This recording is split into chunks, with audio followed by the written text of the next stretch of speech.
welcome back to my channel. So in this video we'll go over template method pattern. So let's get started. So to explain this pattern, I'll basically go ahead and use an example of a tea that you make at home, right? So every time you make a tea, you're always following the same steps, right? So first, what do? You're simply going to boil the water, right? Afterwards, you're just going to add the ingredients, and after what do, you simply pour the tea, and finally you serve the tea. So you guys see, these steps, they're never going to change. Like no matter what type of tea you're making, you're always following the same steps, okay?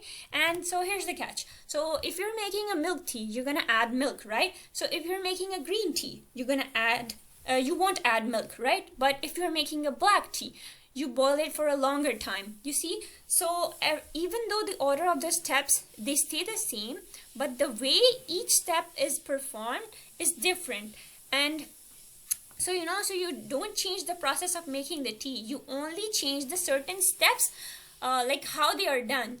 And this is pretty much the template pattern in programming, because the steps, they're gonna remain the same, only the details of it's gonna change, okay? Template method is basically about, in terms of coding, it's like you want to call certain methods in specific order. You don't want to change the order of them when you call them. You want to make sure that they are called in specific order, and that's where you use template pattern. And let's go ahead and look at it in terms of coding now. Alright, so let's look at the coding over here, and I'm going to be using the course enrollment template to explain this template pattern. So I have this class for this course enrollment template. So here I basically have a variable for if the course requires a certificate or not. Okay, so and here I have some abstract methods over here. So I have select course, make payment, and I have send confirmation, and I have provide access. So if it requires a certificate, so it's gonna say providing access with the certificate. If otherwise, it's gonna say providing access without certificate. So here is my template method. So I'll basically go ahead and show you afterwards. Like first, I will simply go ahead and explain you what are these subclasses. So it's gonna make more sense to look at the template method afterwards. So right now, because I had some abstract methods over here, select and make payment and send confirmation, so our subclasses are simply gonna override all these methods, just like our T examples. So they had different details, right? So this is pretty much like that. So we have our paid course enrollment class over here, which is simply going to extend this course enrollment template class, okay? And here so these classes are simply gonna override all these methods. So here I have the select course method, so which is simply gonna say selecting the course, and make payment, okay, so online payment.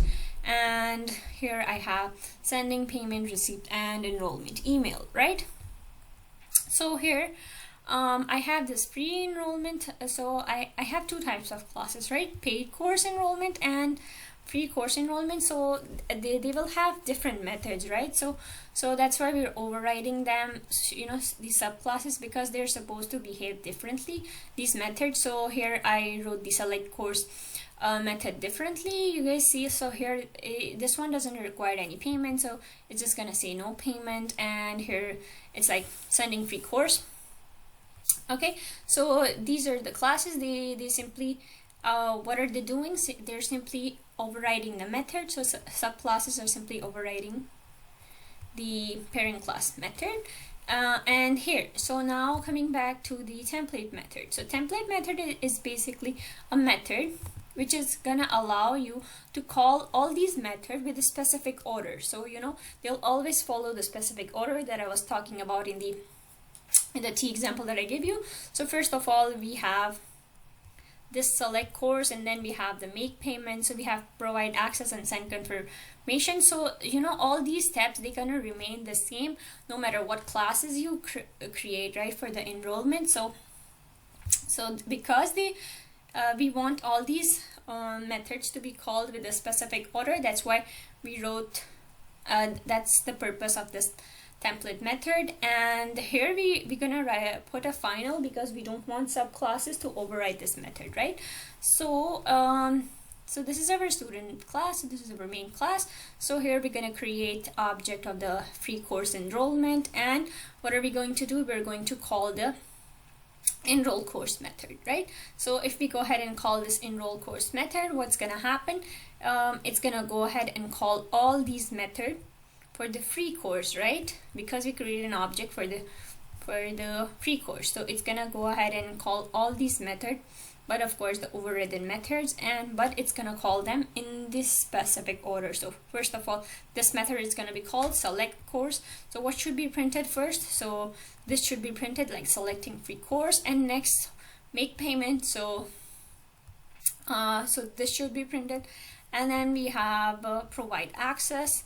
So here it's gonna say provide access. So here, does that have you need to make sure course certificate is assigned true, but we never did that in the class, so it has to be false.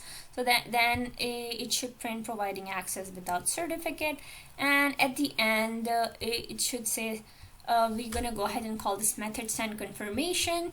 So send confirmation is gonna go ahead and print this sending free course enrollment email. Okay, so let's look at the output now. So the output that we get is this, like we expected, and afterwards we are making the